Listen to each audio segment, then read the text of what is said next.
Now, what do you say when the person bites the infanticide bullet?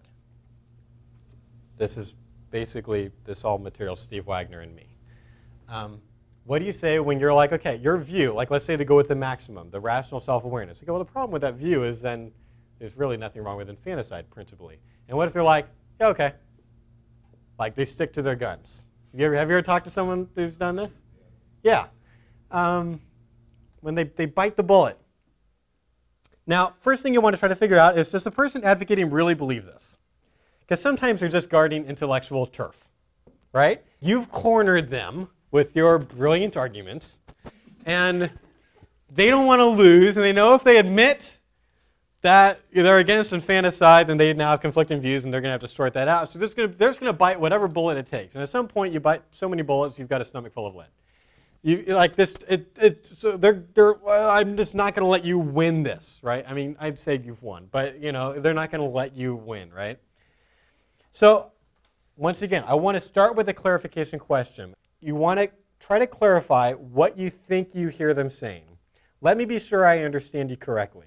It sounds like you're saying that you believe that it would be morally justifiable or morally neutral for parents to kill their newborn baby. Is that correct? Give them a chance to clarify their view. Maybe they don't actually think that, or they want to tweak it or whatever. Let them modify it. You want to attack their actual view, not the straw man. So this is what I hear you saying. And I bolded morally justifiable because I'm going to start with the moral question. I might follow up with a legal question. Do you think it should be made legal for parents to kill their newborn? Because some people think, this is why, it's really important to keep those separate. I did that with the bodily rights material too. Some people think that there are some things that are moral that should or should not be legal, and vice versa, right? There's some pro-choice people that think that abortion is immoral but should be legal. There are some things that I think is immoral but should be illegal, like adultery. I think adultery is absolutely immoral, shouldn't be illegal. That's my view, and I'm not going to do the debate with you right now, but people could have a discussion about that. But I'm a small government guy, and that's where that comes from. And so, but even though, like literally, there's no moral issue that Americans have more common ground on. There's a Gallup poll that's done every several years where they ask about 10 or 15 different moral questions. Abortion's in there, stem cell research, cloning animals, and it's like moral or immoral. You just check one or the other, and then they kind of come out with well, what do Americans pretty much agree on, and which ones are we split on? So abortion, we're kind of split, somewhat 50-50. Well, the one that we have most common ground on is adultery. Is somewhere between 85 and 95% of Americans agree that, and not even just marriage, so if you're in a committed relationship, committing adultery is immoral. I still don't think it should be illegal. So it's helpful to try to learn about the person you're talking to ask these as two separate questions. Okay, so I'm going to talk about a couple of different strategies to use with a person. Like if they're still biting the infanticide bullet, you've clarified, you're right, they are pro-infanticide. There's a few different strategies here. One would be the common ground strategy. You might ask, at what age do you think it is immoral or should be illegal for parents to kill their children? Please be specific and help me understand why you draw the line you do. Because what you're trying to learn is, what are the reasons this person thinks infanticide is okay? You know they think infanticide is okay. Why? So this question is written to help them draw that out in a nice way. You're not being a jerk about it. You're like, well, you're just insane. No, you're just saying, okay, well, help me understand. You might say, most people disagree with you, so help me understand your view. You might even say, I've talked to lots of pro-infanticide people doing the kind of work that I do. It's kind of weird, the kind of conversations I get to do. But I've talked to people who have different views on why they're pro-infanticide. Help me understand you. I want to understand you. Are there circumstances where they would tolerate it or would not tolerate it? Is there anything, like for example, some people are pro-infanticide, but only if the baby's born severely disabled and is going to die within a day or two. Like they're okay with infanticide for that case because they feel like it's more like mercy killing, but they'd be against all other infanticide. Well, you would necessarily know that until you've drawn out from them, gotten them to expand on what their view is. And if they say that, you're going to have a different set of responses for that than if they're like, no, just all infants until they're 3 months old or whatever, or until they can do this function. Can we find any common ground in circumstances that they feel infanticide would be wrong? Because common ground at this point is going to be a very, very helpful thing. You can also ask some reductio ad absurdum questions. Usually you can find some things you can ask. Greg Koukl calls this taking the roof off. This is where you really take a look at their worldview and you quote unquote take the roof off of the house and look at what does that view also entail. Let me give you an example of this. I wrote an article recently. I think so far it's my best work, although I completely made a big mistake in the article. So I've got to write a postscript now because I didn't realize until after I published. Oh, shoot, one of those things didn't apply to what their argument. So still, it's still pretty good work. But what it was responding to, some of you guys remember the philosophers that came out with their article about after-birth abortion? They said, let's not call it infanticide. They said, let's call it after-birth abortion because infanticide sounds icky, but after-birth, like some people are pro-choice about abortion, so they call it after-birth abortion. Like, okay, so these philosophers, Alberto Giubilini, I don't know how to pronounce his name. I think it's Giubilini, and Francesca Minerva. They're from Australia. They published this article. It wasn't really meant for the public to see, but the public saw it. It was the first time that the general public found out that there's some philosophers that actually are pro-infanticide for principled reasons. Like this is not, there was hardly anything new in this article. Anyone here actually read the full article that they wrote? It's worth reading. It's not that long, and it's not that hard to understand. Although there's one part where they try to actually explain their foundation that was really hard that I had to spend like an hour reading over and over and over trying to, because they didn't write it very, they could have written that part better. It's not hard, it's not a hard read. Most pro-lifers responded to this article by emoting about how awful infanticide is. I didn't think that was very helpful, and neither did Peter Singer. Peter Singer actually wrote a really good article about how it's interesting that for one thing, they're basically saying what pro-lifers have been saying for decades. The pro-choice position, if it's not taken, if it's said correctly, if they're person, then you end up having to be pro-infanticide on usually every case. And Peter Singer basically made that point. He's like, hey, they're just saying what pro-lifers have been saying for all this time, and yet you're just attacking them. Like these authors, like hate mail went to them, death threats went to them. It was awful. And Peter Singer basically said what I quoted him in my article. I was like, I agree with Singer. I can't believe I'm saying that. I agree with Peter Singer. We should not just emote. We should actually say, okay, here's why they believe what they believe, understand their view, and then argue with it. So that's what I did in my article. I wasn't the only one that did it. Greg Koukl talked about this. The Life Training Institute guys talked about it on their podcast. We talked about different parts of the article. You can read this full thing at writetolifeca.org if you want to. It's the first thing that shows up. But let me just, to explain what I'm talking about reductio ad absurdum questions, I'm just going to give you the core essence of this. Here's Giubilini and Minerva's actual view. This is a quote from their article. They're explaining their criteria. They say, both a fetus and a newborn certainly are human beings, and they mean biological, and potential persons, but neither is a person in the sense of a subject of a moral right to life. We take person to mean an individual who is capable of attributing to her own existence some at least basic value, such that being deprived of this existence represents a loss to her. So if here's what I think, they could have written that sentence better, but this is what I think they're trying to say.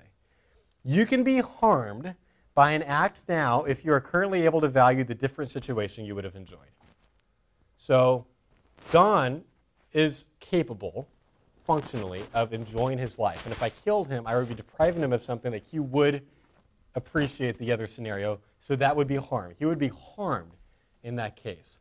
If you had money stolen from you, as long as, even if you didn't know about the money stolen from you, if you are aware of the idea of money and how you would have appreciated the idea of having that extra money, and it was stolen from you like an inheritance from a long lost uncle, you would have been harmed. But because the newborn killed in an afterbirth abortion never lives long enough to value the condition of living a long life, she is not harmed. And Giubilini and Minerva's bizarre view of harm is a critical flaw that sinks the entire article, and this is what I wrote. I said, consider this story. Imagine a woman is pregnant, she's super nauseous, and she wants thalidomide. Right? So the thalidomide is not new. I'm ripping off of something else, but then I modified it. I said, so currently you can't take they won't give it to you if you're pregnant. But let's say she gets a hold of thalidomide and she takes it, and her baby's born without arms and legs. Giubilini and Minerva would have to say that the fetus was not harmed when the mother took the thalidomide. He was harmed on the day that he first experienced a desire for arms and legs. which would be, a few years after birth. That's philosophers call that a counterintuitive notion. That's clearly the child was harmed, either when the mother took the drugs or when the drugs actually affected the child's body. Not years later when he's looked around at people with arms and legs and then looked down and said, wait, I wish I had those. But they would have to say, nope, no harm until that point. That's counterintuitive. And I give a few other examples too. But that's a reductio ad absurdum. That's taking their worldview seriously and then say, well, what else would be true in that world? Does that make sense?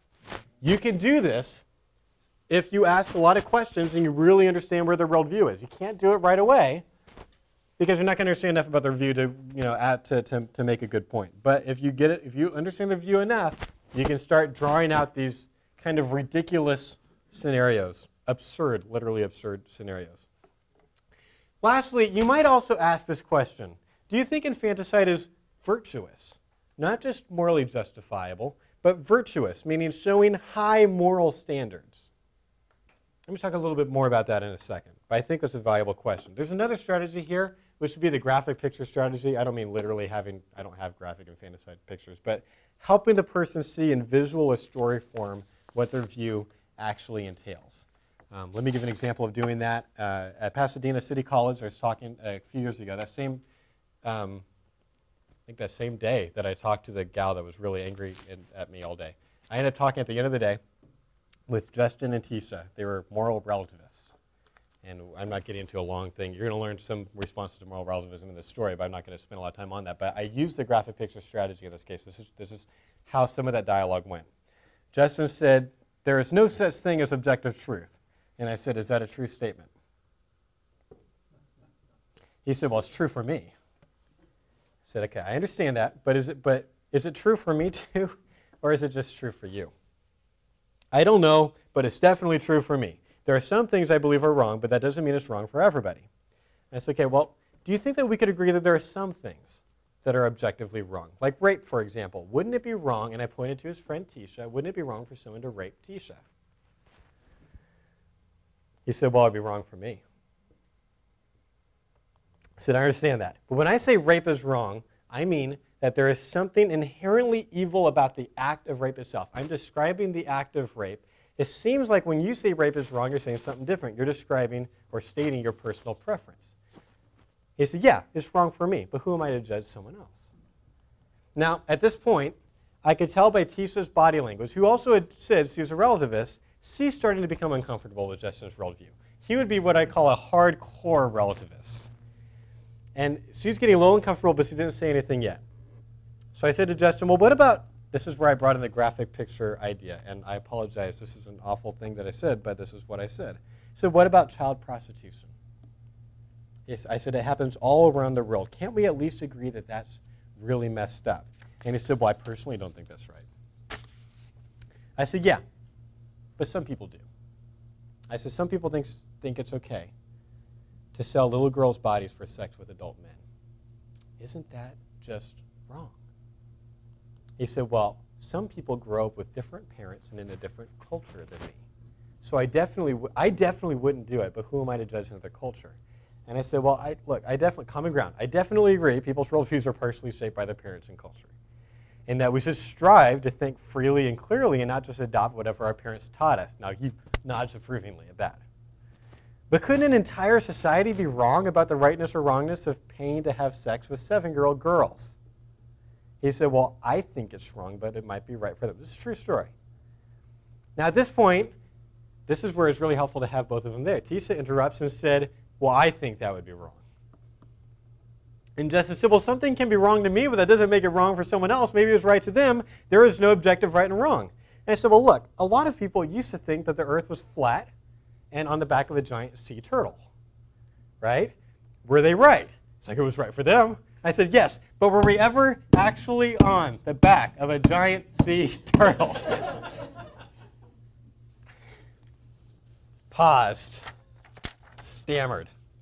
I said, look, I was nice. I mean, when you tell stories like this, it's hard to make it sound like I'm not beating up on the guy intellectually.